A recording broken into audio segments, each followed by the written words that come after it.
Well, a number of things happened. A couple of years ago, I had two students who were females sleeping under the bridge. There was another situation where a former student of mine and her daughter, they were sleeping in their car. And another situation where one of my former students came and needed funds for her water and light bill. And of course, during these days and time, it's somewhat arduous to say no, particularly to people that you know. And I think it was last summer I said I need to do something, and then the requests kept coming in. So as of August of last year, I was taught if your hands find something to do, do it.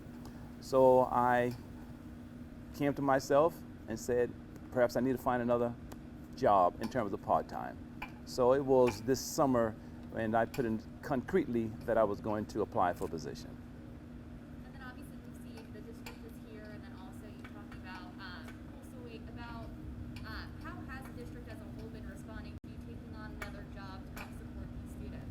Well, my executive director, Mr. Trevor Strauderman, at first he thought that I was joking, but I told him that I could handle it.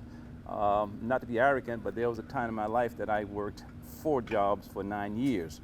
So for me, this was I guess, an aspect of redigging old wells. I told him that I could handle it, and of course I had and still do have his moral support in continuing working at Walmart. And how many students right now are you looking to assist, or have you assisted thus far?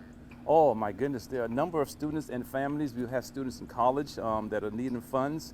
We also have students presently on campus needing funds. We have families that need funds. So we haven't ascertained a specific number other than they come and if they provide a bill of sorts, we do what we need to assist.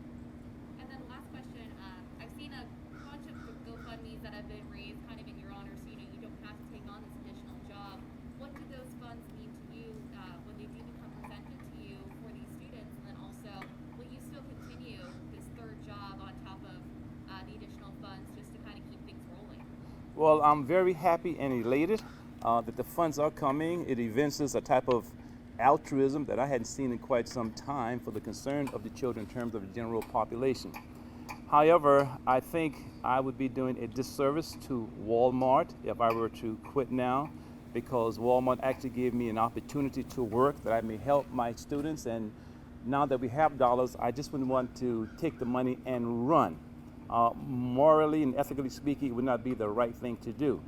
However, the manager at Walmart stated that if I would stay, that I could have an extended time off so that I could continue at Walmart. And I really love working for Walmart. I really do. It's a diversity of jobs for me now. And I just need to get away from the academics at time. And as a stalker, it really helps out in terms of the diversity of things. That was the last question. I do have one more. How important is it to kind of show your students the work ethic that they could have, and that it's okay to work additional jobs if it's for a greater cause and for a better life? Well, yes, that was one of the reasons as well, because Mr. Rodney Murphy, who was one of my job coaches, there are some kids who felt that Walmart is, I should say, beneath them. But now that they have seen the principal work at Walmart, I do now have some kids who work at Walmart with me.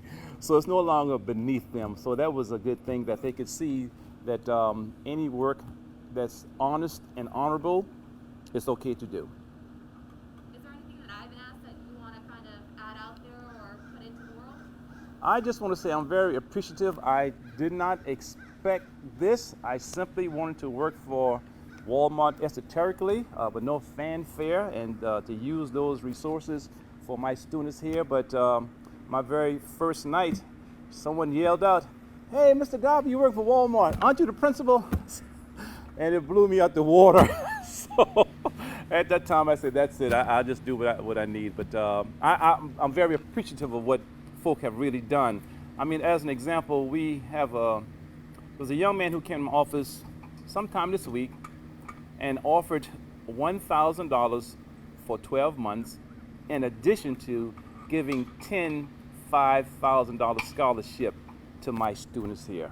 I mean, that's a love. That's what we call agape love. I mean, that's altruistic to the core. And the donations and the national media with the response, and those folks who really want to help, it's just it's such a beautiful thing.